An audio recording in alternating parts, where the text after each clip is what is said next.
Madam Deputy Speaker, I was brought up as an Orthodox Jew and a Zionist. On a shelf in our kitchen was a tin box of the Jewish National Fund, into which we put coins to help the pioneers building a Jewish presence in Palestine. I first went to Israel in 1961, and I've been there since more times than I can count. I had family in Israel, and I have friends in Israel. One of them fought in the wars of 1956, 1967 and 1973, and was wounded in two of them. The tie clip which I'm wearing is made from a campaign decoration awarded to him, which he presented to me. I've known most of the Prime Ministers of Israel, starting with the founding Prime Minister, David Ben-Gurion. Golda Meir was my friend. So was Yigal Allon, the Deputy Prime Minister, who as a general won the Negev for Israel in the 1948 War of Independence. My parents came to Britain as refugees from Poland. Most of their families were subsequently murdered by the Nazis in the Holocaust.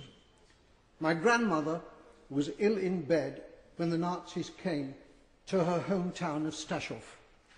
A German soldier shot her dead in her bed.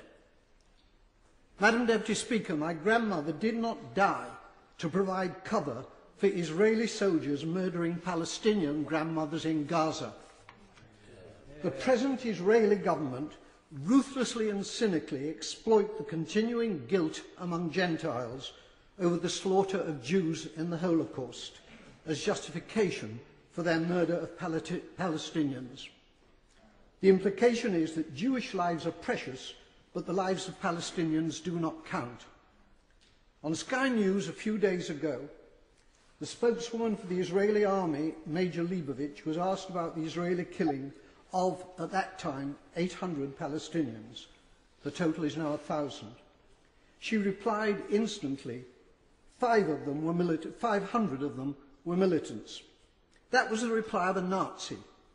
I suppose the Jews fighting for their lives in the Warsaw Ghetto could have been dismissed as militants. The Israeli Foreign Minister, Tzipi Livni, asserts that her government will have no dealings with Hamas because they're terrorists.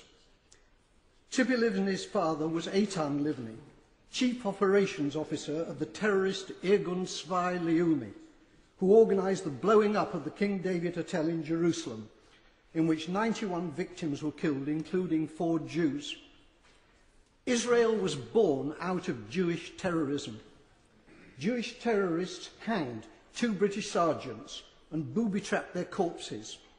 Irgun, together with the terrorist Stern Gang, massacred 254 Palestinians in 1948 in the village of Deir Yassin.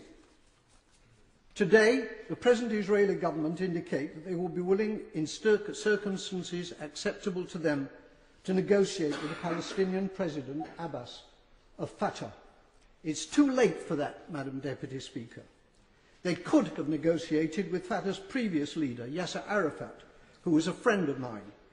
Instead, they besieged him in a bunker in Ramallah, where I visited him. It's because of the failings of Fatah since Arafat's death that Hamas won the election, the Palestinian election in 2006. Hamas is a deeply nasty organisation, but it was democratically elected, and it is the only game in town. The boycotting of Hamas, including by our own government, has been a culpable error from which dreadful consequences have followed. The great Israeli Foreign Minister Abba Eban, with whom I campaigned for peace on many platforms, said, "You make peace by talking to your enemies." However many Palestinians the Israelis murder in Gaza, they cannot solve this existential problem by military means.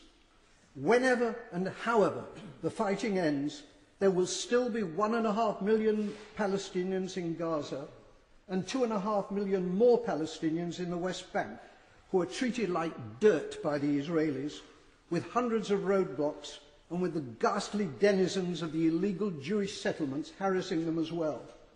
The time will come, not so long from now, when they will outnumber the Jewish population in Israel. It's time for our government to make clear to the Israeli government that its conduct and policies are unacceptable and to impose a total arms ban on Israel.